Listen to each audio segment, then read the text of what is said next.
வரைவு வாக்காளர் பட்டியலில் சென்னையில் 10.40 லட்சம் வாக்காளர்கள் நீக்கப்பட வாய்ப்பிருப்பதாக தகவல் வெளியாகியுள்ளது. மேலும் விவரங்களை எமது செய்தியாளர் ராமச்சந்திரன் வழங்கிட கேட்கலாம்.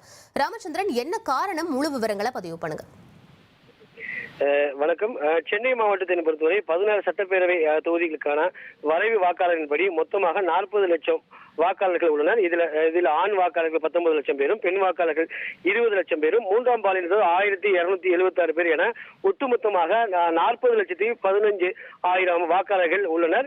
எஸ்ஐஆர் தீவிர திருத்த பணிக்கு பிறகு சென்னை மாவட்டத்தில் பொறுத்த வரைக்கும் கிட்டத்தட்ட மொத்தமுள்ள 40 லட்சம் வாக்காளர்கள் 10.40 லட்சம் வாக்காளர்கள் நீக்கப்பட உள்ளதாக தெரிவிக்கப்பட்டுள்ளது. இதில் சென்னையில் அதிகபட்சமாக வேளச்சேரி சட்டமன்ற தொகுதியில் 90,000 பேரும், அடுத்ததாக மயிலாப்பூர் சட்டமன்ற தொகுதியில் 88,000 பேரும் நீக்கம் செய்யப்பட உள்ளதாக தெரிவிக்கப்பட்டுள்ளது. கொளத்தூர் சட்டமன்ற தொகுதியை பொறுத்தவரை 73,000 பேரும், சேப்பாக்கம் திருவல்லிக்கேணியில் 83,000 பேரும் நீக்கம் செய்யப்பட உள்ளது. மேலும் இதில் குறைந்தபட்சமாக திருவிக நகர் தொகுதியில் மட்டும் 32,000 வாக்காளர்கள் நீக்கம் செய்யப்பட உள்ளதாக தெரிவிக்கப்பட்டுள்ளது.